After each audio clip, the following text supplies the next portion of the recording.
कहते हैं ना कि देवरानी जेठानी कभी बहनें नहीं हो सकती है, लेकिन क्या हो जब बहनें ही देवरानी जेठानी बन जाए। रीना और शीना के घर उन्हें लड़के वाले देखने आते हैं। होने वाली सास कहती है, मुझे तो आपकी दोनों ही बेटियां पसंद है भाई। हम तो चाहेंगे चट मंगनी पट ब्याह हो जाए। पैसे की कमी है नहीं हम लोगों के पास, तो जैसा करेंगे आप लोग हम खुशी खुशी स्वीकार लेंगे। अच्छा, इजाजत दीजिए। ससुराल वालों के जाने के बाद शीना कहती है, ये क्या बात हुई? क्या एक के साथ एक फ्री का ऑफर चल रहा है? अरे तो लड़का अच्छा ही है ना, फिर शादी भी तो करनी है, तो यहीं कर ले। अरे मजे आएंगे, दोनों बहनें साथ साथ रहेंगे। हाँ हाँ, लड़के तो दोनों ही अच्छे हैं, कमा खा रहे हैं, माँ भी सीधी है, पैसे वाले भी है। और क्या, इसी शहर में मेरी दोनों बेटियां रहेंगी तो अच्छा होगा। कम से कम हम लोगों के लिए आ तो जाएंगे जब बुलाए तब। ठीक है पापा, जैसा आपको सही लगे, मैं शादी करने के लिए तैयार हूँ। रीना और शीना की शादी राम और श्याम के साथ हो जाती है। फिर शादी के बाद देखो बहने हो, बहने की तरह ही रहना, देवरानी जेठानी मत बनना। मैं घर में कोई लड़ाई झगड़ा नहीं चाहती हूँ। शीना, जो बोलने में थोड़ी तेज थी, वो सास से कहती है, हम दोनों बहनें में कभी लड़ाई हुई भी नहीं है, और हाँ, कोशिश भी ना करना सास बनकर लड़ाई करवाने की। बहुत बुढ़ियाओं को देखा है मैंने, कोई काम होता नहीं तो बस बहुओं को लड़वाती रहती है। सास, जो खुद 4 हाथ आगे थी, अरे पंगा ना ले छोटी बहू, कायदे की बात समझा रही थी। फालतू की सोच रखकर ससुराल में नहीं रह पाओगी। शीना, माँ जी ठीक बोल रही है ना, वो बड़ी हैं, जो बोल रही हैं समझ लो, बस बहस क्यों। शीना को गुस्सा आ जाता है। कल तक माँ बाप के आगे जो बहन समझाती थी वो तो समझ में आ जाता था, तब तो रीना उसे बड़ी बहन लगती थी, लेकिन सास के आगे समझाना शीना को गवारा न था। बस दीदी, आप ज्यादा इनकी साइड ना ले, पता है ना सास किसी की सगी नहीं होती, कल को हम बहनों का रिश्ता खराब कर देंगी ये।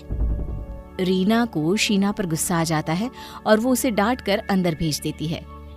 शीना के जाने के बाद रीना सास से कहती है, वो क्या है ना, बच्ची है, मम्मी पापा और मैंने सभी ने उसे सर पर चढ़ा रखा था, लेकिन आप ना उसकी बात का बुरा ना माने, मैं समझा दूंगी उसे।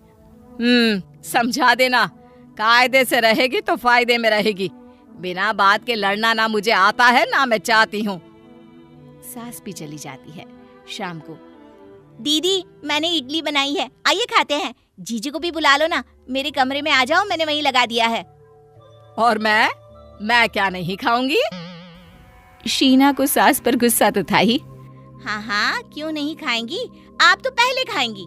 रख दिया है आपके लिए मैंने डाइनिंग टेबल पर, खा लीजिए जाकर।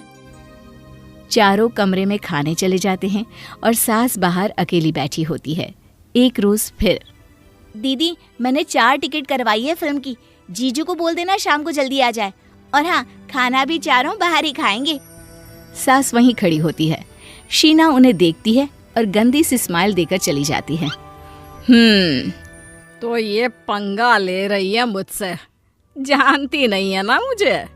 मैं अपनी पे आ जाऊं तो इसे कहीं का ना छोड़ूं। अब क्या था, शाम को जब सारे तैयार हो जाते हैं, हम तो चले घूमने, आप भी टीवी में रामायण लगाकर बैठ जाओ, और हाँ, सुबह का खाना पड़ा है, गरम कर लेना, हम लोग बाहर से खा कर आने वाले हैं।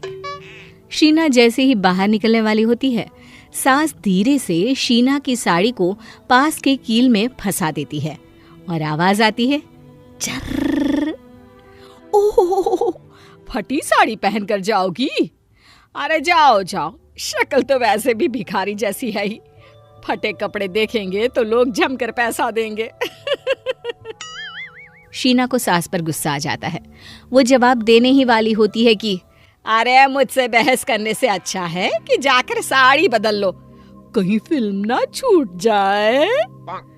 अरे शीना जल्दी करो ना। रीना बेटा, तुम लोग निकलो, वैसे भी तुम लोगों को अलग अलग बाइक से जाना है, तो वो बाद में ज्वाइन कर लेंगे। हाँ माँ सही बोल रही है, चलो रीना। ठीक है माँ, हम लोग जा रहे हैं, वैसे भी मैं फिल्म की स्टार्टिंग नहीं छोड़ना चाहती।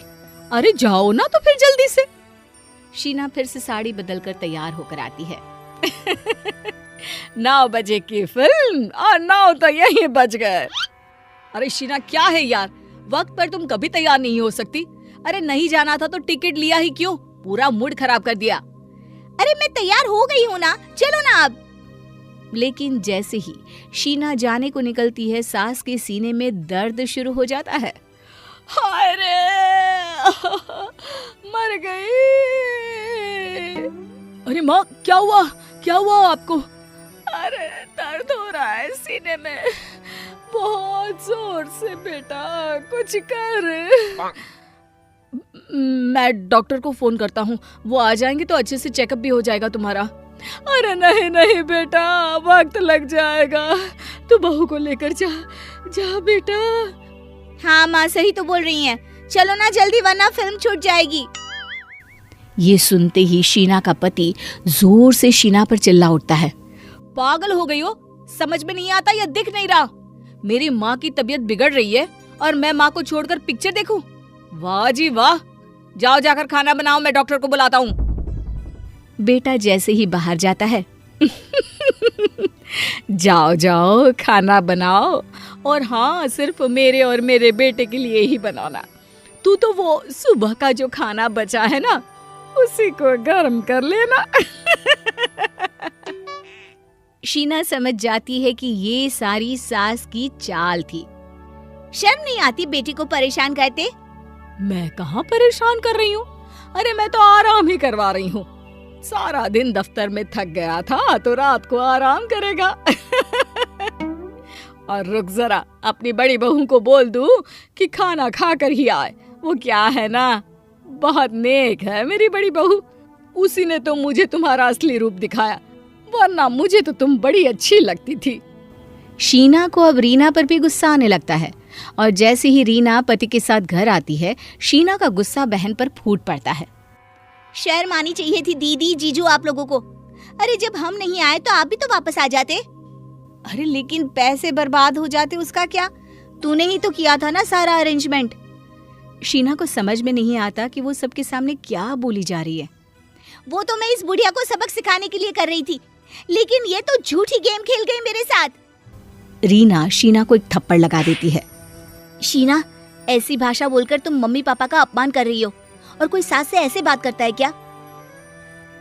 मुझे नहीं पता था शीना कि तुम इतनी गंदी हो। सभी शीना से नाराज होकर चले जाते हैं। रह जाती है तो सिर्फ सास और शीना। देख शीना, रो मत, मैंने तो उस दिन सिर्फ यही कहा था कि बहन बनकर रहना, उस पर तूने मेरी कितनी बेइज्जती की थी। सास सास होती है, अब तो समझ में आ गया होगा तुझे। शीना सास से माफी मांगती है और फिर अच्छे से रहना शुरू कर देती है।